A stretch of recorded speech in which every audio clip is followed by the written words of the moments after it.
Nzilo et Oumeli. Donc, et outil depuis pompage, projet Nango Zalaki, Bapesaki Mbongo, Mbongo Bimaki, na gouvernement, Oyo, et les kaki a 23 ans, et les kaki. Mouto Zalaki chargé, Azalaki Thomas Loaka. Bapesa Mbongo, et Soukaka Nanzila, il fallait pas salaire que des tina Ipen. Babandaka na Ipen et Silaka déjà, Basali Babongsa qui m'a boula qui m'a bien na Ipen, on a bassi ça. C'était prévu qu'il y ait partir de pompage de Ipen, mais Soukaka na régie. Alors, tous comprendre que Bapesa Mbongo, Mbongo Bima Kala, mais Balia Mbongo, Bazaki na volonté de Bongsa Nzila. Bachina Baye Basali Maboulou et Timouami et Belé. Nazolo Baboye, président Yebi. Papa Félix Ayebi na 2009 na lupango kako na sima awa ngai na yebo toza visa via Ayebi bien Félix Ayebi bien awa na Malueka tanga zai ko ya na période ya wezalaki ya glissement na 2006 na 2017 ou bien 2016 Félix Azoko ya biso na da face à face de lupango papa Muluboyo ya IDPS Ayebi Nzilo malamu tozo senga na ye aya obongisela biso Nzila nga ko banini pona route Nzola na olo Nzela o depo banda Depuis banda to nyokami bakulu na kokata batu machete ko boto la biso wa mama mbongo tozo nyoka mananja matadibala longwa ipeni ti depo mabaya na mutu biloko na makolo bibiso ba biata tozo nyoka mapapa mbongo mananzela oyo population to yebi pe to yoka na manda ya président Azalaki président honoraire président Joseph Kabila mbongo bimara pa wazalaka conseiller Nzela oyo Thomas Louaka voilà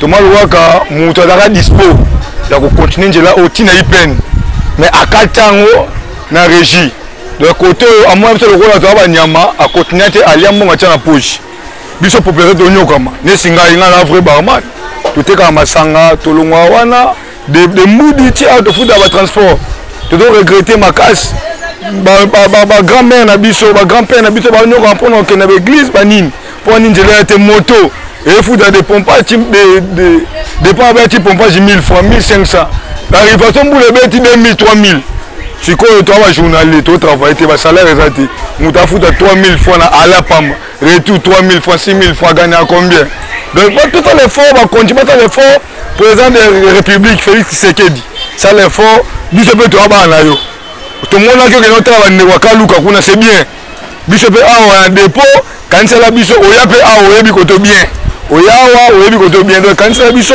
je laisse et ça la mapo biso peut tout ba moyen au vivre to vivre la muté tout monde a soutien ya honorable Oumé ado ça la musala ndenge papa ça ka libosa bana e ala ni biso mais dossier ko conseil on a conseil est-ce que botanga auto otanga ngote botanga ba dossier wana pour Nzela salama honorable Oumé asa musala etaki honorable oazana na simabana papa na simabana ala asa ba suivi mais bino ba konje bozawana ba document bozo signé te bo signé te mituka do ekoma kutu te do moto so ebe matabwe na LG okuda okoka mwa pe libulu lokwa nde na verkis ezala kande basala kande pe biso libulu ekoma kuna do makamunyo so ana Malueka pasi do to ba te soki président mona biso na Malueka te so to ne ni to loba po moto ko mon mabati na ba 2000 pour anini ki mutema mabe pour anini Nzela pesa mabe so basali biso Nzela se to mabati na 2000 to mabati na 2000 te lokwa Nzela za mabe ngo pe biso to ko mo do ba moto umela te tane ti moto za sika mais moto bebe afa pour anini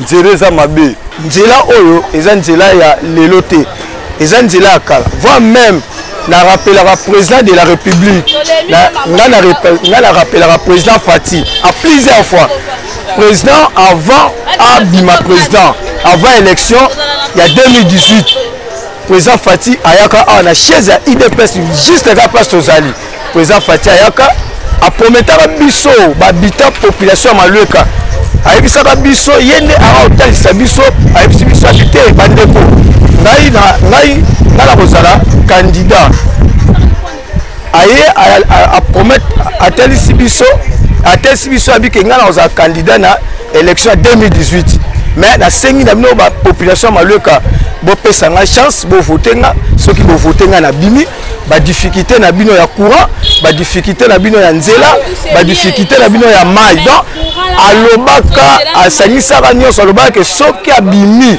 en tout cas akopesa biso solution mais ezaki lokola rêve na oye alobaka ezaka lokola rêve mais lelo ekomi réalité avant na pouvoir mais depuis avant na pouvoir 3 ans yango voire même ata visite à Pamba yenda alaka biso ata visite à Pamba avant de biso ata visite te yende mutu alaka biso todo souffrir en tout cas moyen ezate po kita todo futaka 1000 francs na moto kozonga Pamba soki ozata na carton moko kaka ou bien colis moko simbi bona liboko moto 2000 francs nzela ezate nzela basukisa la régie pour te débrouiller passe mbongo ngo pe pozo ngo na passe to na nzela te biso to senga ke po ba konti batela biso nzela eta nzela bino boyeli bomoni yango te.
à travers honorable Oumé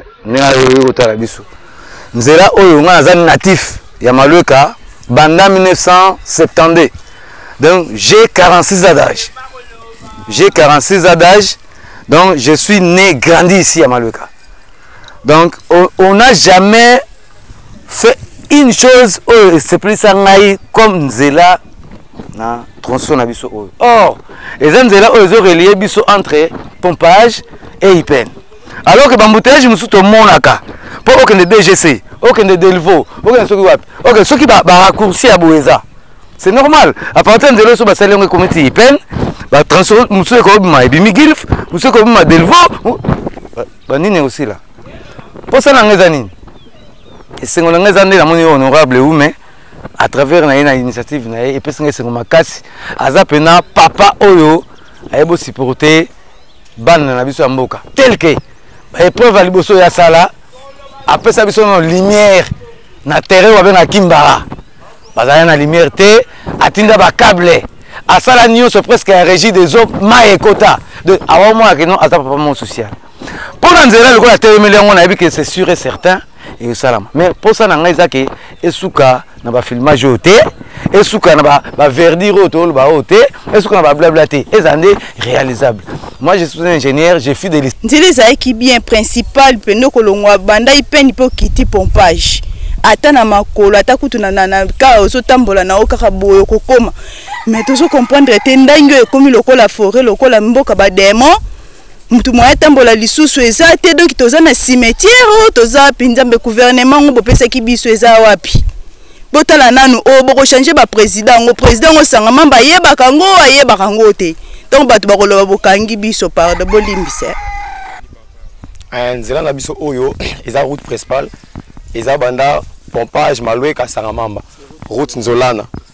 Alors Nzela oyo vraiment eza abandonné population ya koto toza négligé na gouvernement ya mboka baki parabiso te na gouvernement passé bayaka na ba chinois basala musala basala bacha tracteur esala mais basil ça travaux te basundola gouvernement oya est négligent et tozo mona toujours eza na mutu moko oyo azo défendre pour la population na biso ya koto oyo eza honorable Oumé Gilbert. Donc gouvernement bo sundola lié charge Nzela oye moko akokoka te bo soutenir ye azana souci ya population ya koto bazo moyen ya revivre.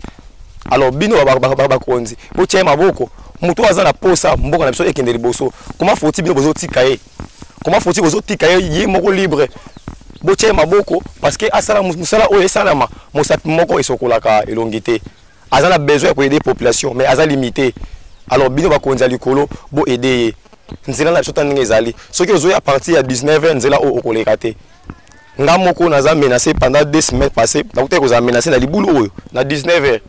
Est-ce que vraiment ils a passé parce que nzela oyo ba biso ko banda terrain rigiti peine c'est 4 km. Alors l'environnement et c'est une vie parce que environnement sur les alliés approprié et ko faciliter ba tout tâche ya mambo ibele. Ngala witi na bumbu na moni à partir ya maison communale wana ya sosa tikuna ba prince. Ozomona mais toujours comme moi pourquoi na maloueka topé na biso awa tutika miboy OK tous na bateau bazolobe la population nazomona charge yo bozo tikela honorable oume et da charge yo yazo mérité té mais le quoi ça natif yonga ndima tchango na mapeka na ye pour na biso to ba kozwa kimia insécurité za ya ko sakana té banzela ba transport pour futa ko bandlem sous parfois pompage ti yo comme ipen sur une zela ya mamto no pesa ka 500 francs. Mais le roi Nzele a bien été. Ils ont sunga biso te toana posa penza les soucis oyo papa na biso ou mazala ngona mutema et suka la nzela te. Tozali awa na nzela oyo babengi route Nzolana. Oyo bani na pompage ti ipen. Nzela oyo ezali proclamé na tango ya kala. Na sénateur en vie. Na tango 5 chantiers. Balinga basala nzela oyo. Mais baye ko sala kaka 1 km. Na banana ko kuma makamita route Nzolana. Na komi député provincial. Ba rapport nyoso ya vacances na sala ka yango. Ti na niveau ya hiérarchie. Batangaka. Bazo banini makambo oyo il faut gouvernement central moto akosala nzela oyo. Na rappelé depuis 2019, 2020, 2021. Et pas il y a DG, il y a grands travaux. Monsieur Meda Ilunga. Mokanda Oyo Yangoy.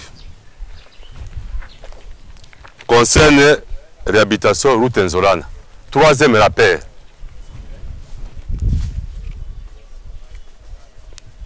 Monsieur DG, il y a grands travaux. Monsieur Meda Ilunga. Abana koyebisanga bandaka na ba correspondance. Nzela Oyo ezali meteni bakosala yango na projet na 2020.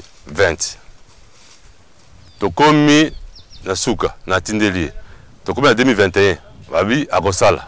La correspondance nyonso ezana kati ya mukanda oyo. Ngazali habitant quartier Oyo. Ça fait maintenant 17 ans. Avant d'aller comme à Boyi, ni à Boyi. Liboso c'est quand même praticable. Beaucoup y a tala ba moto beaucoup tiboleki, mi tukupezo ko taboti continue na bandako. Mais banda mokolo yo to maloka banda musala. To c'est là que mi en tout cas cette fois-ci, nous allons ba ça on peut aussi le sango. Mais malheureusement à saleka mwanda mwanzela après pe akenaye. Zela biso basala ngo banda isike basuki sikuna na wenze ya régie des eaux ti na ipen. Pour côté autoza ba to ebele koleka net na Chine. Mais na tongo généralement so mbule bêtise souffrance à ma cache pour ani nzele za na ngote.